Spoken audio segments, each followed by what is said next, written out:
Muito bem, nós vamos fazer uma live hoje, uma live muito especial sobre paternidade. Vamos ver o pessoal entrando aí. Acho que vai ser uma coisa muito legal. Muito bom. Hoje é Dia dos Pais. Se você está ouvindo a nossa conversa, você está participando aí.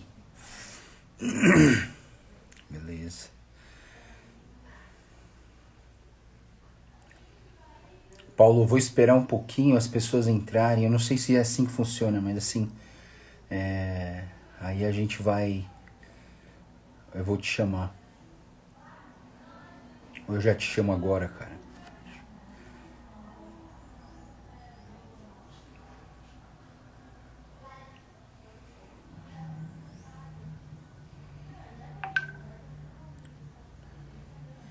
E aí, Kevin entrando na área. Ameixa entrando na área. Beleza.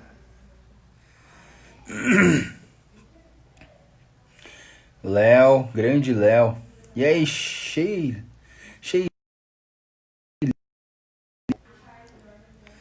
Beleza, beleza. Naomi. Grande Pedrão na área. Beleza. Boa, pessoal. Vamos entrando aí, vai convidando. Pessoal, vai chamando seus amigos aí, manda aviãozinho pra eles. Manda aviãozinho pro pessoal entrar, que a live de hoje vai ser muito legal. E aí, Shigedomi, beleza? Mano.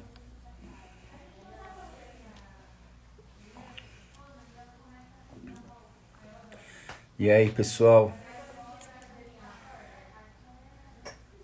Muito bem, vamos entrando aí, vai chamando seus amigos, chama o pessoal para entrar, para conversar com a gente aí nessa live. Essa live vai ser bem legal. Eu acho que tem tudo a ver com o nosso dia, né? Você aí que tem pai, que você dê um parabéns pro seu pai, né? Que você assistiu talvez o seu culto aí de manhã sobre a pregação dos pais, né? Que você possa estar participando junto dessa conversa que a gente vai ter hoje, tá? Legal, legal. Hoje a nossa conversa vai ser com o Paulo On e a gente vai estar apresentando ele também. E ele, além de ser um super cara, teólogo, pastor, é, ele é um. Eu acho que ele é não é youtuber, mas assim, o cara tem uma presença aí na mídia muito legal, né? Deus tem usado muito a vida dele, é uma coisa fantástica. E aí, Henricão, beleza? Esther entrou aqui também, não conheço, mas prazer em tê-la aqui com a gente. Muito bom. Vou chamar o Paulo então. E aí a gente. Deixa eu ver se eu acho. E aí a gente vai começar aqui. Beleza? Chamando o Paulo aqui para entrar junto. A gente vai bater um papo aí, conversar algo bem legal aí sobre o assunto paternidade. E aí, Paulo, beleza? E aí, tudo bem com vocês? Joel, tudo bem? Ai, que bom, Paulo. Nossa, muito legal poder estar junto com você e bater esse papo aqui sobre paternidade, né? Só eu vou deixar você se introduzir um pouquinho aí também, mas assim, eu vou contar um pouquinho do que eu sei do Paulo, tá? A minha introdução vai ser algo bem pessoal, mas assim, conheço o Paulo das igrejas coreanas, eu fui pastor e frequentei, trabalhei com as igrejas coreanas durante 20 anos da minha vida, né? De 96 a 2016, fui fazer missões dentro da igreja coreana e acompanhei um pouco do Paulo, né? Que foi um cara com chamado, que serviu como evangelista, que sabe, teve buscas pelo Senhor. Ele trabalhava no Banco de Tóquio, não é verdade? Você trabalha no Banco de Tóquio, né? E ele Banco de tinha, Tóquio Mitsubishi. mas ele tinha uma paixão pela palavra, por Deus, sempre levou muito a sério a teologia, a palavra de Deus, né? Vem de uma caminhada, de uma teologia presbiteriana, coreana, né? E a família dele também toda envolvida na igreja. E eu vi ele atuando com os jovens, cuidando dos jovens. Muitos jovens hoje que são firmes na igreja foram cuidados pelo Paulo, né? E eu, assim, também como um ministro dentro da igreja coreana, a gente teve muitas conversas, né? Muitas conversas, né? E eu tenho um carinho muito especial pelo Paulo. Paulo foi estudar e fazer umas pós-graduações na Inglaterra. Depois ele vai explicar também como que foi esse período, né? E eu me lembro muito bem quando ele estava indo estudar, ele me deu um quadro, que ele também faz aquela arte da escrita, né, Paulo? Né? A arte da escrita É, oriental, e muito, muito legal. Eu tenho um quadro, esse quadro fica na minha sala pastoral, no meu gabinete, né? E assim, para mim é muito especial ter o Paulo aqui com a gente, tá? Ele vai falar um pouco dele agora, fazer uma introdução de quem ele é.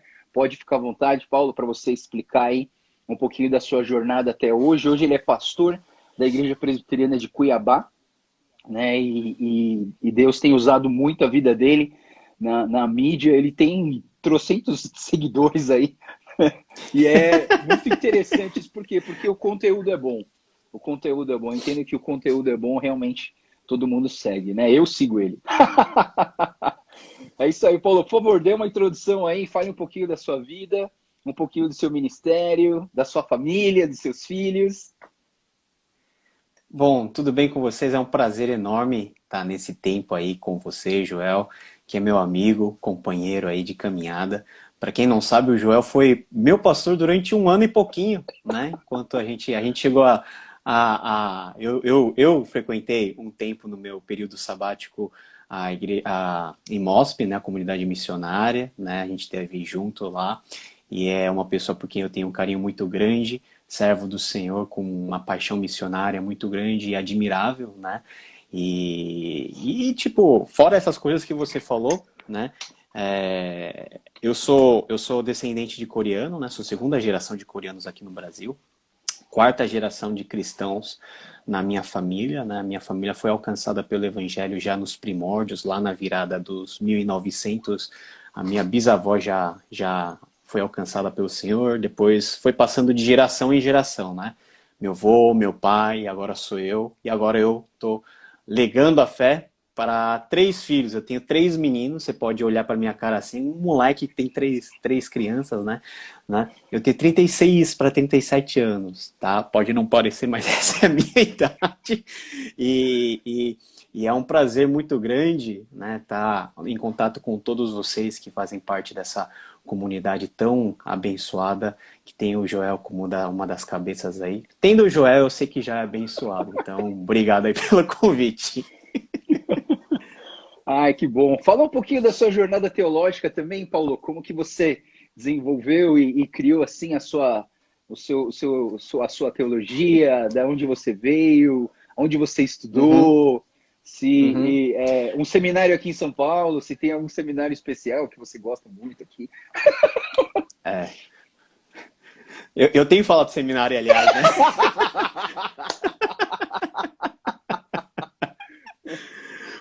Bom, para tudo Deus tem chamados diversos. A graça de Deus é multiforme. Deus chama uns para jogar bola, Deus chama outros aí mais corajosos para ir para as missões, e Deus chama os nerds para estudar teologia. Então eu sou um nerdão, desde sempre fui muito nerd e eu estudei teologia, né? Eu tive uma caminhada, né? Eu fiz relações internacionais, depois eu fiz pós-graduações em diversas outras áreas, trabalhei no mercado financeiro durante 10 anos, mas nesse intervalo sempre eu tinha no coração servir a Deus e servir especificamente sendo pastor, ensinando as pessoas a palavra de Deus, e é alguma coisa que ardia muito no meu coração.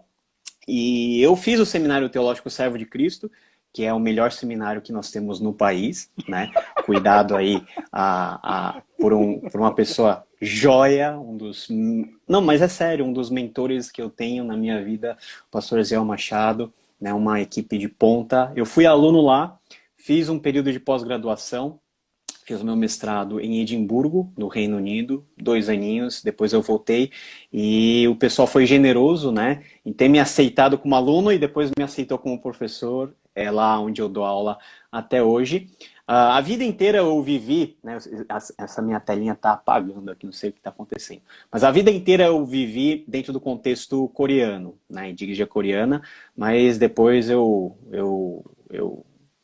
fui por outros caminhos e acabei vindo para a cidade de Cuiabá, servindo aqui a igreja presbiteriana, a IPB, que é a IPB primeira do estado do Mato Grosso, e uma IPB que esse ano completa 100 anos, é uma igreja centenária, uma igreja Uau! grande, uma igreja abençoada. E nesse intervalo, casei, tive 3 filhos, fiz um monte de coisa, né?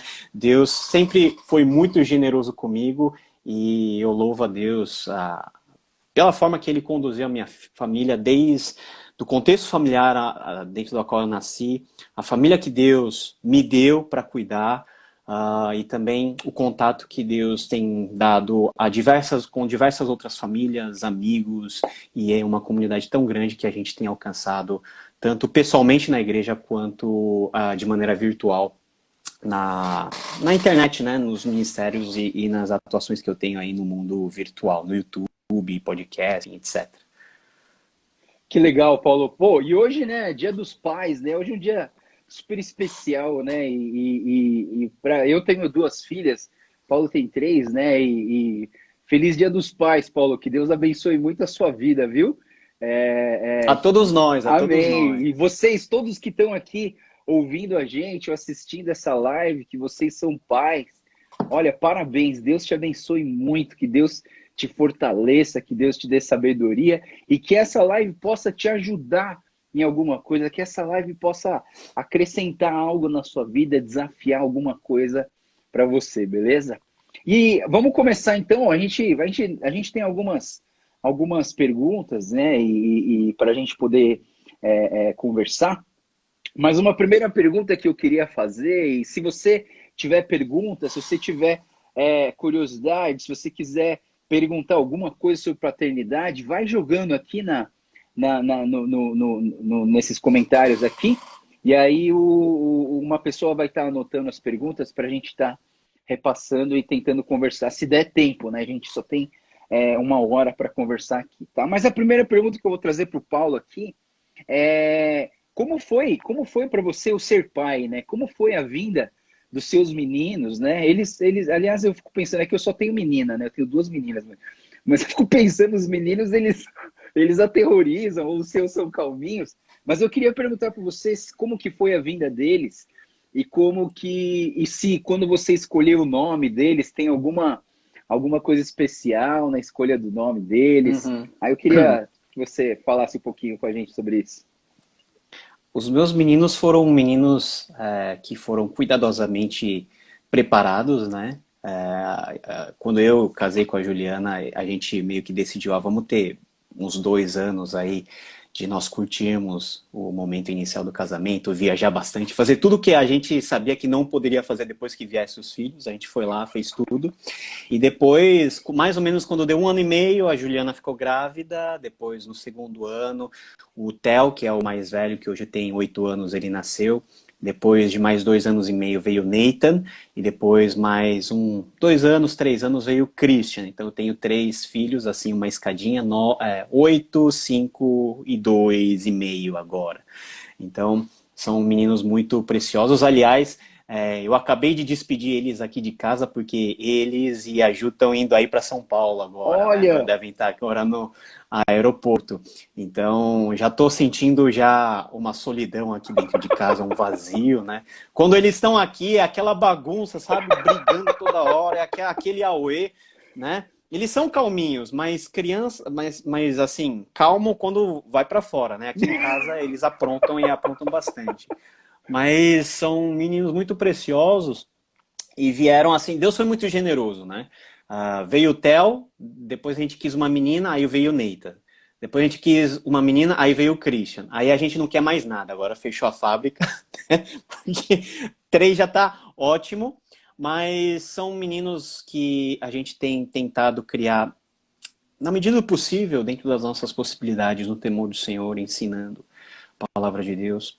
O Theo, né, todos os nomes foram meio que bem negociados com a minha esposa, né? Mas Theo vem de Deus, né? A palavra Deus. Então, quando a gente deu o nome de Theo, a gente pensamos mais ou menos o seguinte, é um menino, né, que é consagrado a Deus, né, que ele tem a Deus sempre como seu alvo e o seu foco.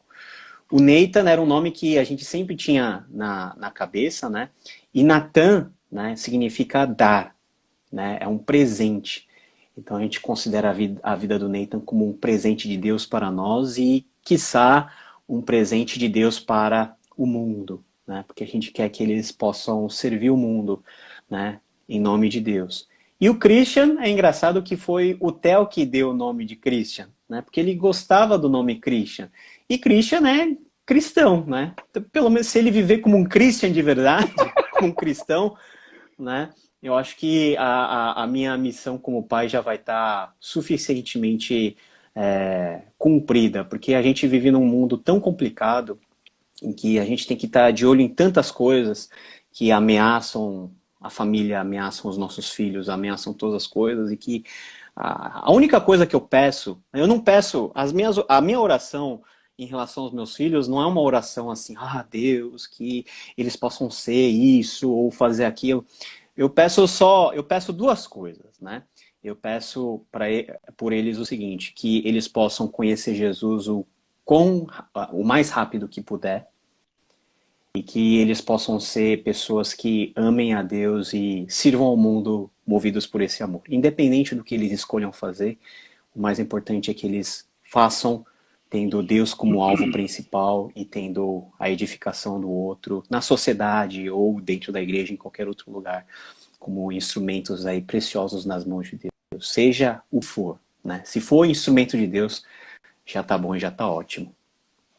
Meu, que legal, cara. Eu fico pensando, né, assim, olhando para essa pergunta e para o desenvolver da sua resposta, né, eu acho que a gente vê, assim, muitos pais preocupados demais com carreira dos filhos, com se vai entrar nas melhores empresas, né, e você trazendo essa perspectiva dos seus filhos, é interessante você ver que as prioridades mudam, né? E eu penso assim, puxa, assim, a maioria dos pais quer o quê? Que o seu filho seja rico, que o seu filho seja super bem sucedido, né? E olhar assim essa ideia de que o desejo do seu coração é que eles conheçam a Jesus o quanto antes, que eles amem a Deus, que eles sirvam a Deus, algo que traz uma perspectiva diferente. Foi assim, de uma certa maneira, com a sua família? Ou como que foi esse desenrolar com seu pai? Uhum, uhum.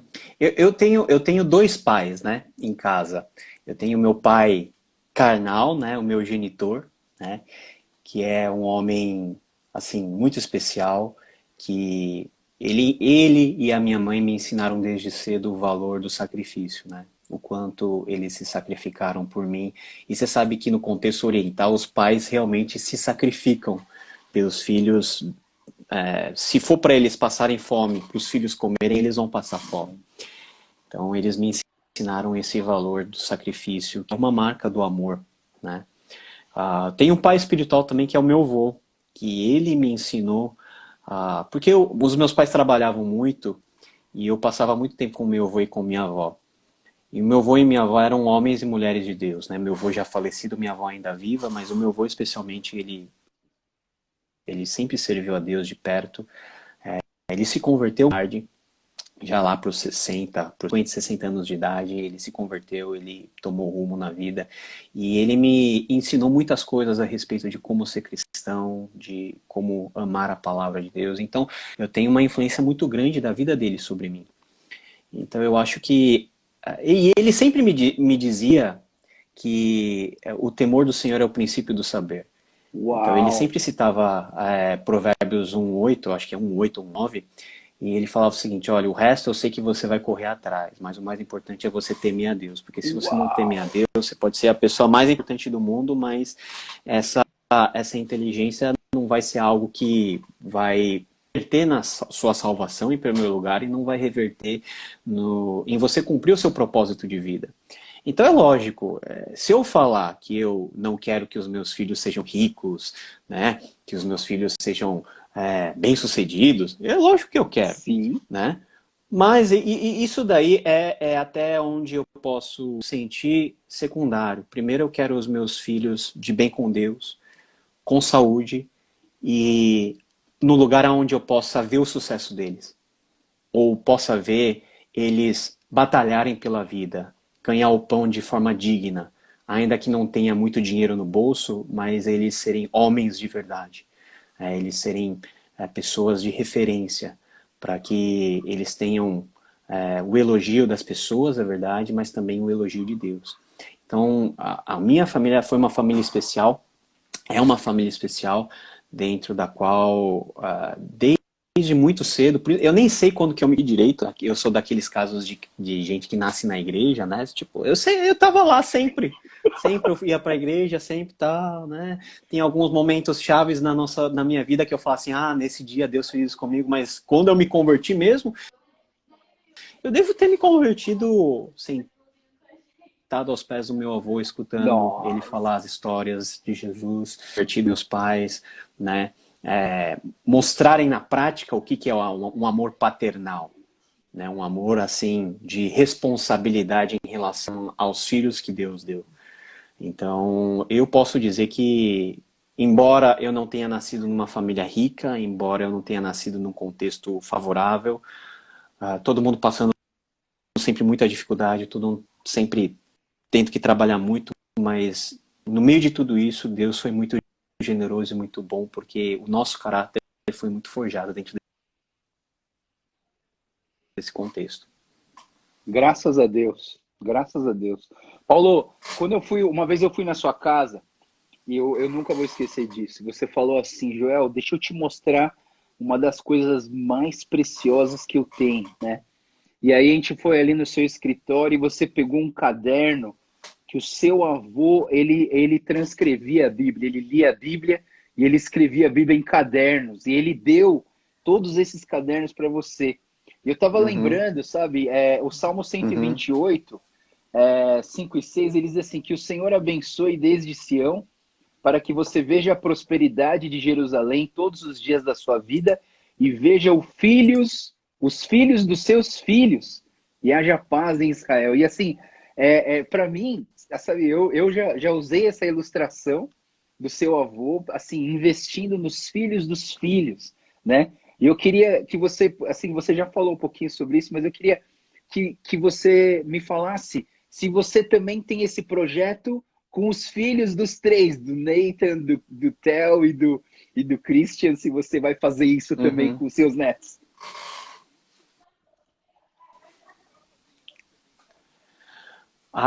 Você sabe que neto também é um filho, né? Mas é um filho que você mima, né? Filho, você irina e você faz crescer lá no cabresto, né? Você tenta educar.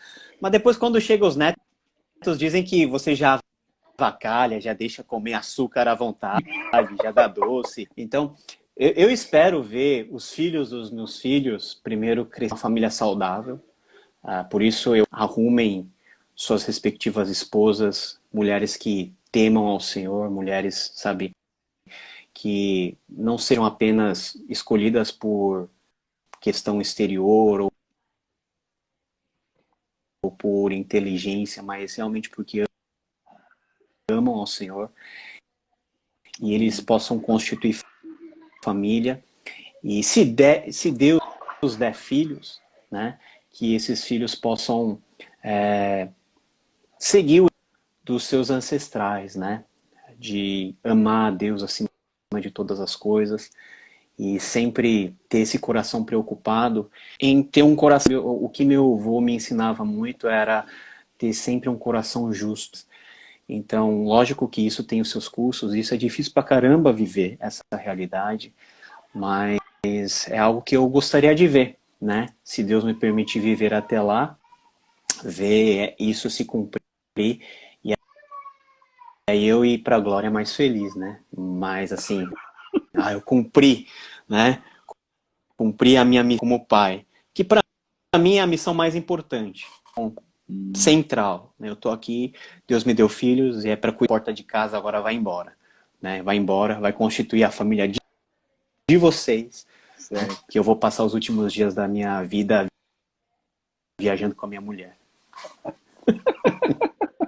Que legal, cara. Ó, veio uma pergunta aqui, é uma pergunta de última hora, tá? Mas assim, a pergunta é: como ser um bom pai, dar um bom testemunho, né? Ser um bom pai, se eu não fui criado num lar cristão? Como que você pensa em relação a isso? Eu acho que independente de você ter sido criado ou não em lar cristão, você tem, em primeiro lugar, os padrões éticos e morais que são gerais a tudo. Né? A gente chama isso de graça comum, que é o mínimo que as pessoas têm de noção do certo e do errado. Sem dúvida, os seus pais ensinaram isso. Ensine isso também. E agora que você é cristão, que você conhece o Evangelho, tente viver na máxima potência aquilo que você está aprendendo agora, aquilo que você está vivendo agora, incluindo o seu filho na sua rotina espiritual, orando por eles, se apresentando como um modelo, né? Os seus filhos, talvez, né? Os meus, o Theo está começando a ler, ele já lê bem, ele já lê a Bíblia, já ora com os irmãos e tal, mas até que eles leiam a Bíblia, você é a Bíblia deles. Uau! Você tem que mostrar para eles o que é o amor de Deus, sendo sendo doce ou sendo disciplinador, mas sempre com ternura. O que me policia muito em, às vezes você fica com aqui, né, um nível assim de negócio, né? Aí junta três, começa a gritar todo mundo junto, aí você tem que dar um basta naquilo, mas mesmo dando bronca, você mostrar que você está dando bronca não porque você não quer, não gosta deles ou não, ou você não respeita eles, mas mostrando que tem certos limites, mas que o pai está aí para ensinar como que tem que viver. Né? Vivendo e aprendendo. Eu estou falando aqui de paternidade como se fosse sumidade no assunto, mas eu estou falando e eu estou olhando no meu coração. Não, ele não é. Você não é tanta coisa assim. Ai, ai. Paulo, deixa eu fazer uma pergunta assim no campo teológico, que eu acho que assim você é fantástico. Eu sou um admirador aí da sua busca aí teológica e do conhecimento e do grego. Para quem não sabe, né, você podia até dar uma direção aí pro pessoal que ele faz. Ele tem um site, um blog, sei lá, que fala sobre do estudo do grego, das traduções, né? Não sei se você faz ainda, mas é muito legal, assim. Mas assim, eu queria trazer uma pergunta aqui, meio que teológica, no sentido de que como que você como que você entende a perspectiva de paternidade no Velho Testamento? Porque eu acho que a gente viu várias falhas no Velho Testamento, né? Em relação à paternidade com seus filhos. O próprio Adão criou dois filhos e um matou o outro. Aí você vê que o filho né, de Abraão, Isaac, daí teve Ismael e deu problema. A Isaac teve dois filhos e os filhos, um enganava o outro, tal. Então, assim, eu queria que você pudesse dar para a gente um pouquinho dessa perspectiva de paternidade do Velho Testamento e também fazendo uma comparação com a ideia de paternidade no Novo Testamento, né? E como que a vinda de Cristo traz essa nova perspectiva de relacionamento de Deus com as pessoas. Eu acho que deu uma travada lá com o Paulo. Eu não sei se é o meu ou se é o do Paulo, mas assim.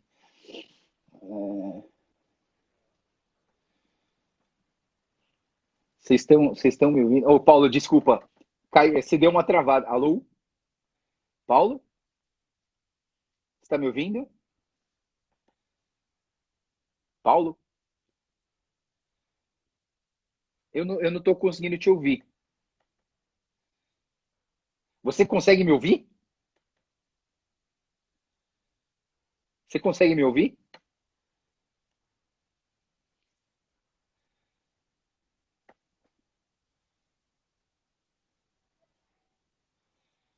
Você consegue me ouvir, Paulo? Você consegue me ouvir?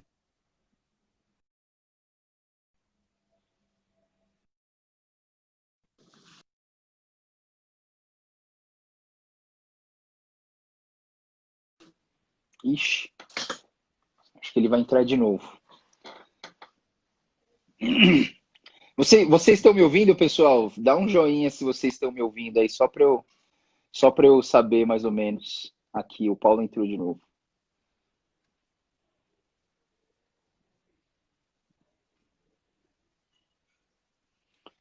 Beleza, tô chamando o Paulo de novo. Deixa eu ver se ele entra.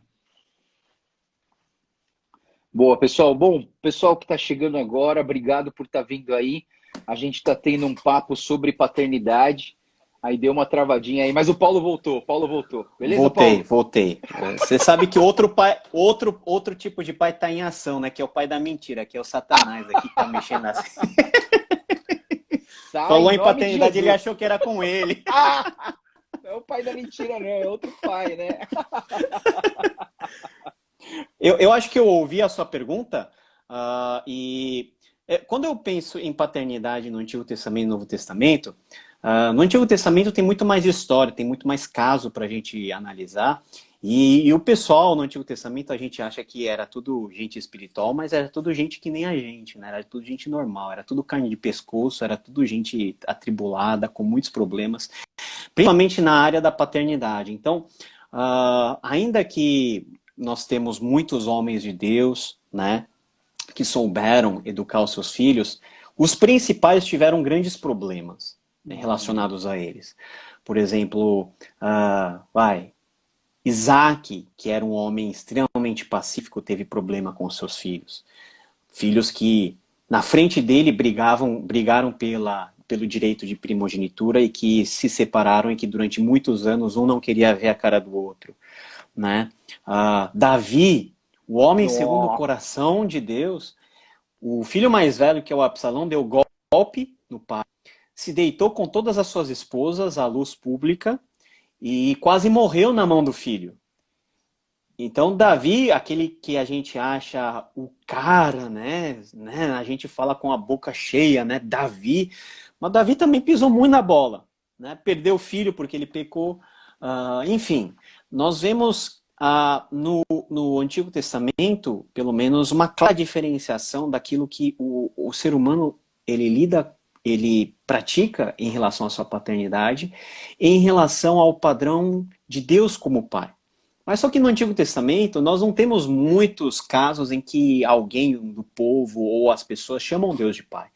Então no Antigo Testamento esse negócio de paternidade divina, né, não está tão claro assim, ainda que implícito no texto. Mas quando vamos para o Novo Testamento, nós temos muito menos histórias relacionadas à paternidade, mas nós temos Jesus apresentando o seu pai, né, o Deus Pai, a primeira pessoa da Trindade, como o pai de todos aqueles que ele chama para fazer parte do seu povo e da sua família. Então, Jesus nos ensinou que nós deveríamos chamar Deus de Pai, porque ele chamava Deus de Pai. Se Deus tem um filho natural, é Jesus Cristo. Esse faz parte da essência de Deus, é a segunda pessoa da Trindade. Mas Jesus e os apóstolos, principalmente Paulo, eles nos ensinaram que, embora nós não sejamos filhos naturais, nós somos filhos adotivos, que foram adotados e inseridos à família. E no contexto antigo, filho adotivo e filho de sangue eram iguais, não havia e não poderia haver diferença. Não havia e não podia haver diferença. Então, nós somos filhos de Deus que temos um Pai perfeito, um Pai celestial.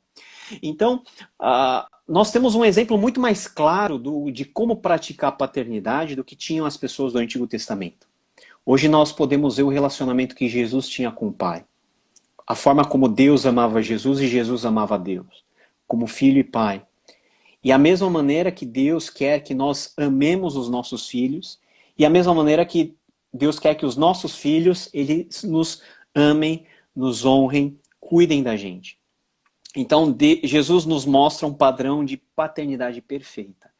E isso serve muito pra gente.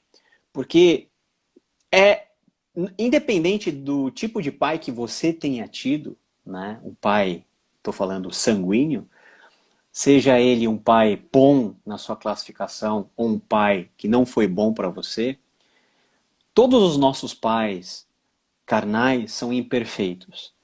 Em algum momento nós vamos nos decepcionar com eles, tanto quanto eles vão se decepcionar conosco, os filhos. E quando Jesus nos apresenta Deus como Pai, ele nos apresenta como um Pai perfeito. E Jesus chega a dizer o seguinte: ora, se vocês que são maus, vocês sabem dar coisas boas aos seus filhos, porque nenhum pai diante de um pedido de comida de um filho vai dar outra coisa, vai sanear o filho, vai sabotar o filho. Não, se nós que somos maus sabemos tratar os filhos bem, Jesus está falando, imagine Deus, aquele que está nos céus, ou seja, aquele que é perfeito, o Criador de todas as coisas, imagina o cuidado que ele tem para cada um dos seus filhos. E imagina o quanto nós que somos filhos desse Deus temos que amar esse Deus, que nos amou primeiro, né? Quem que veio primeiro, o ovo ou a galinha? Né? É uma pergunta retórica, né? Mas quem amou primeiro, o pai ou o filho? O pai sempre vai amar o filho primeiro, porque ama o filho antes do filho sequer conhecer o que é o amor. Deus nos amou antes sequer de nós termos nascido no ventre da nossa mãe, nos tempos eternos, quando não existia nada, antes de Deus criar todas as coisas, Deus já sabia do Joel, Deus já sabia do Paulo, Deus já sabia de todo mundo e nos amou. E esse Deus que nos amou, e que esse Deus que nos permitiu conhecer Jesus Cristo, esse é o mesmo Deus que não vai largar de nós. Porque paternidade é uma coisa que você assume uma vez e carrega para a eternidade. Você nunca vai deixar, o seu pai nunca vai deixar de ser seu pai e você nunca vai deixar de ser filho dele. Com Deus também é assim. E isso se estende para toda a eternidade. Então, o Antigo Testamento mostra nua e crudamente quais são as crises e os problemas que todos nós estamos vulneráveis. Mesmo a pessoa que seja considerada o maior cristão, todos eles têm problemas. O Billy Graham teve problema com seu filho. Né? Todos, grandes homens, em algum momento tiveram problema nesse negócio de paternidade. Aí nós temos que olhar para Deus. O que Deus fez? Ele se entregou por nós. Né? Ele deu tudo por nós, para que nós pudéssemos conhecê-lo. Então o Novo Testamento ele meio que dá uma visão mais acabada tudo o que nós podemos entender como paternidade de forma bíblica para nós olharmos, enxergarmos, aprendermos e praticarmos na nossa realidade. Muito bem. Você acha, Paulo, que a vinda de Jesus Cristo, quando ele vem e ele começa a chamar Deus de Pai, isso tem a ver com o conceito que o Velho Testamento não tinha de Deus como Pai? Acho que eles enxergavam Deus mais como um juiz, como um criador, como um orquestrador da história, da soberano, e eles não viam. E quando Jesus vem, né, e ele traz esse relacionamento de chamar Deus de Pai, falar que é o Filho, e eu só faço aquilo que eu vejo o meu Pai fazer, isso deixou os judeus de uma maneira mais bravos com ele em relação a essa identidade, por conta da diferença do relacionamento com Deus? Eu acho que Jesus deixou muita gente brava, porque ele se intitulava Filho de Deus. Na verdade, no Antigo Testamento nós temos muito mais citações em que Deus chama o povo de filho do que o povo chama a Deus de pai. Então Deus sempre teve o seu povo como seus filhos, né? Algo próximo. Acontece que o povo de Deus, por diversas razões, sempre teve uma questão de distância com Deus. Medo, temor, né? Lembra lá do episódio do Monte Sinai, né? O monte fumegando, Moisés lá intermediando a situação, e Moisés falando, vem mais perto, Deus chamando todo o povo para vir mais perto, e o povo falou o quê? Nós não vamos sair daqui, você vai lá, se vira com Deus, intermedia a situação, que a gente não quer morrer consumido. Então havia essa tensão, né? O próprio pecado, ele gera essa tensão, porque o pecado nos faz distantes de Deus. O próprio conceito que as pessoas tinham de Deus, não como um ser pessoal, não como um ser próximo, mas como um grande monarca, um grande rei que deveria ter todo o respeito, você não poderia nem sequer pronunciar o nome de Deus em vão. Mas no Novo Testamento, o negócio é muito mais tete a tete, muito mais carne a carne, porque Jesus, ele encarnou. O Deus, a segunda pessoa da Trindade, habitou no meio de nós, ou seja, armou barraca, né, no meio de nós, fez a sua casinha no mundo onde nós vivemos hoje. E esse Jesus, ele nos revela a face do Pai. Quem olha para Jesus, olha para o Pai. Então tem uma interconexão muito mais próxima daquilo que era o ideal. Então não houve uma mudança de plano. Houve uma recuperação daquilo que realmente Deus queria como relacionamento com o seu povo. Um relacionamento muito mais próximo. Um relacionamento, assim, muito parecido com o relacionamento que Deus tinha com Adão antes da queda. Deus ia lá na viração do dia, conversava com Adão. Né? Tinha um relacionamento com ele. Com o pecado a gente perdeu tudo isso. Mas justamente o pecado foi resolvido por Cristo para que a gente voltasse a ter. E Hebreus vai falar que nós podemos nos achegar ao trono de Deus com confiança, porque nós somos filhos. E por mais que a gente seja nada, que nós não sejamos nada, né? Zero à esquerda, todo mundo aqui, a nossa opinião não move 1 centímetro da órbita da Terra, uma coisa a gente tem que ter um orgulho bom. Nós somos filhos de Deus. E essa filiação foi conquistada com um preço que vale a própria vida do Filho de Deus. Né? Então, o valor da paternidade revelado na Escritura está, eu acho, que você está próximo de Deus.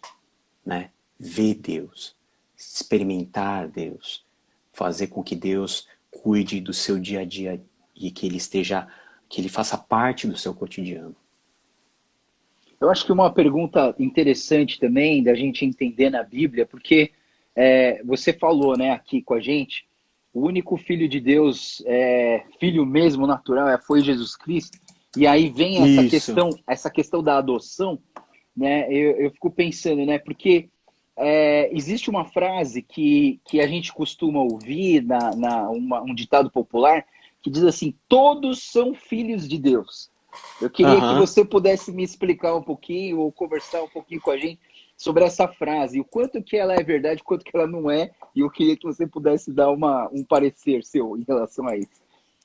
Assim, quando se fala que todos somos filhos de Deus, isso quer dizer que todos nós, de alguma maneira, fomos criados por Ele. Né? Que Deus nos formou, e que se Deus nos formou, de alguma maneira, Deus é o nosso Pai, porque Ele é a nossa origem, Deus nos criou. Mas a conciliação que nós temos aí, particularmente revelado por meio de Jesus no Novo Testamento, é que essa filiação não é uma filiação normal. É uma filiação onde nós compartilhamos da própria presença de Deus, dos atributos de Deus e da obra de Deus, por meio de Jesus Cristo, de uma forma que antes, por causa do pecado, nós não poderíamos fazer, nós não poderíamos ser.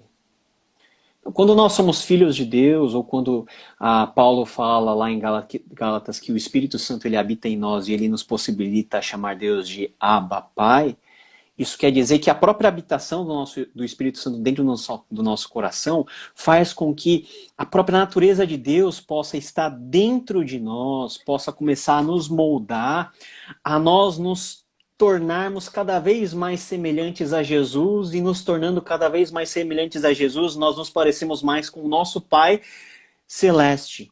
Então, todos somos filhos de Deus? Sim, no sentido de Deus ter criado todos nós. Mas todos somos filhos de Deus no sentido de gozar de um relacionamento redentivo, salvador e eterno com esse Deus? Aí nem todos. Só aqueles que podem confessar o nome de Jesus, né? Esses sim são filhos que vão herdar da herança do Pai e que reinarão com o Pai para todo sempre. Verdade.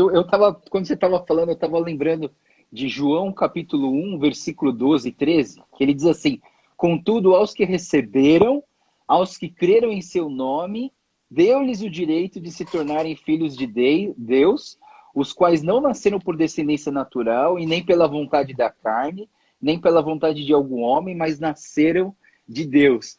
E batendo com aquela conversa de Jesus com Nicodemos, né? e para você ver o reino de Deus, você precisa nascer de novo, né? A gente consegue entender que você precisa se tornar um filho de Deus, né? E essa palavra adoção, acho que ela faz muito sentido nesse momento, né? Porque para você realmente gozar dessa herança que Deus tem para você, precisa ter uma porta de entrada, né? Sim, sim. E eu queria assim perguntar para você como que as pessoas podem encontrar essa entrada? Essa entrada está em uma pessoa, em Jesus Cristo. Quando nós colocamos a nossa vida aos pés de Jesus, quando nós deixamos que Jesus ele leve o nosso fardo, quando Jesus ele entra na nossa vida para resolver não nossos problemas financeiros, né?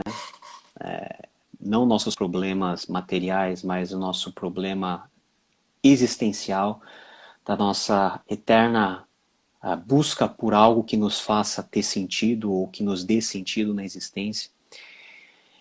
Quando nós conhecemos Jesus e quando nós o recebemos dentro do nosso coração e quando deixamos que Ele faça toda a obra de salvação na nossa vida, aí esse mesmo Jesus conduz ao Pai dele, nos conduz ao nosso Pai verdadeiro. Então, nesse sentido, Jesus, eu vejo isso direto aqui em casa. O Theo é o irmão mais velho, né? Ele é o irmão que ele sabe da posição dele aqui em casa, né? De quando o pai não tá, ele que tem que proteger a mãe e os irmãos, né? E Que legal. quando o pai tá, ele tem que zelar pelos irmãozinhos e fazer com que os irmãozinhos, sabe, estejam sintonizados com toda, né? Tem que dançar conforme a música aqui em casa, né? E o Theo faz esse meio de campo. Jesus é o nosso irmão mais velho nesse sentido.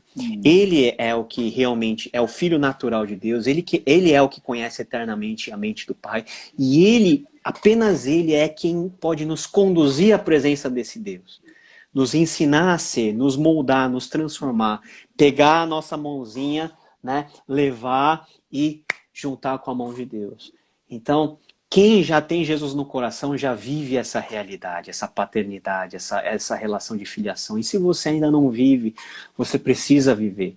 Porque não tem coisa mais preciosa que você poder olhar para o céu, olhar para todo lugar e fechar os olhos e chamar a Deus de Pai e sentir aquela paz que inunda o seu ser, na mais absoluta certeza que aquele que criou os céus, a terra e que tudo habita é o seu Pai.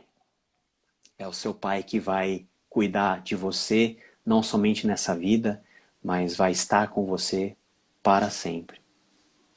Puxa, Paula, que palavras preciosas, né? Uma outra pergunta aqui que eu queria fazer, aqui que veio também, a ideia é assim, muitas pessoas perderam seus pais muito cedo, né? Muitas pessoas tiveram pais que não foram, assim, vamos dizer, bons pais aqui na Terra.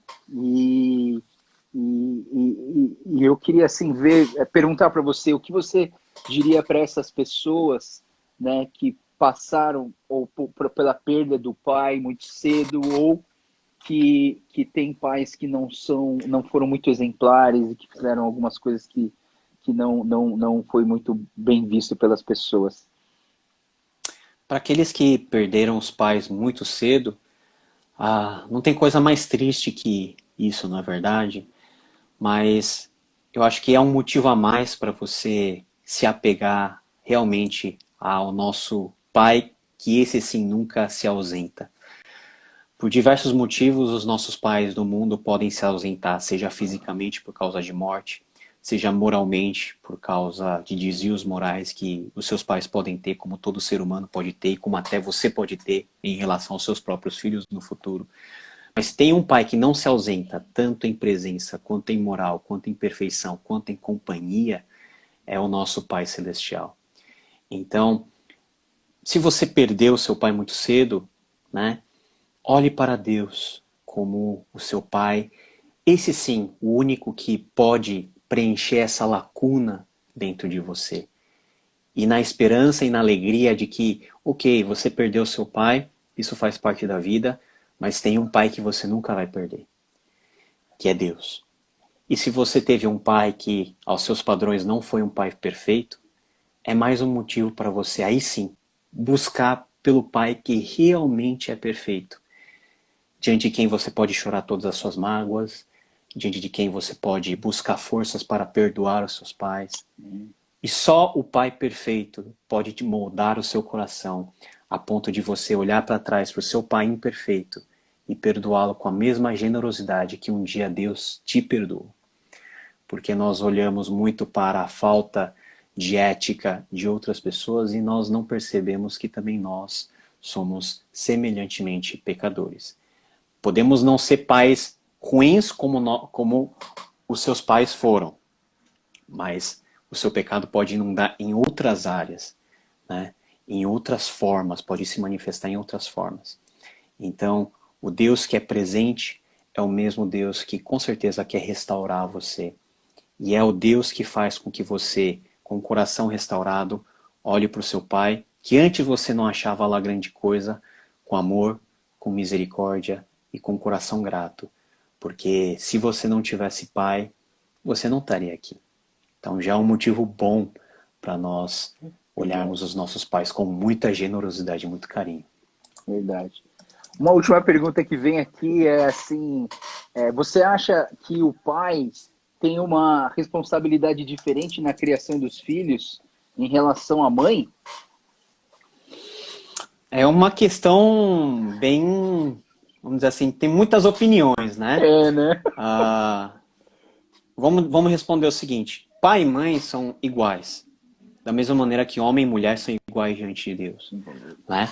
Agora, em questão de representatividade, quem vai estar na linha de frente e de quem Deus vai cobrar até o último centavo por tudo que está acontecendo na família é o pai. Da mesma maneira que se acontecer alguma desgraça na igreja, quem vai ter que se responsabilizar é o pastor. O membro e o pastor são iguais, mas em termos de responsabilidade, de funcionalidade, aí o pai ele tem que assumir uma posição de autoridade, de liderança. Sempre lembrando que a submissão ela tem que ser mútua. Muita gente pega só a última parte do negócio, né? Mulheres sede submissas aos vossos maridos, né? Filhos sede submissos aos vossos pais, mas esquece que no versículo anterior Paulo ensinou que nós devemos ser submissos uns aos outros, né? O marido tem que ser submisso ao ponto de morrer pela sua mulher e o pai tem que ser submisso também aos seus filhos, ensinando-os, amando-os. Então, não é porque você é pai que você vai ficar na sala e vai pedir toda hora: "Ô, traz copo de água. Ô, fulano, faz isso pra mim. Coça as minhas costas. Lava a minha cueca." Nada disso. Você tem que mostrar como pai o que tem que ser feito como homem e como crente. E aí eu me lembro da dica que Davi deu para Salomão, pouquinho antes dele morrer. Davi chama Salomão assim e diz o seguinte: olha, eu tenho um negócio para te falar. 2 coisas que você tem que fazer. Número 1, seja homem. E número 2, obedeça ao Senhor. Então, o pai tem a obrigação de ser o grande galo, né? Porque o pai não pode ser galinha, né? Tem que ser galo. Então é o galo que está lá protegendo toda a sua família, amando. E eu vejo que o homem, né, não tem uma posição em essência diferente, mas em função destacável, né, diante de toda a sua família. Muito bom, Paulo. Obrigado mesmo.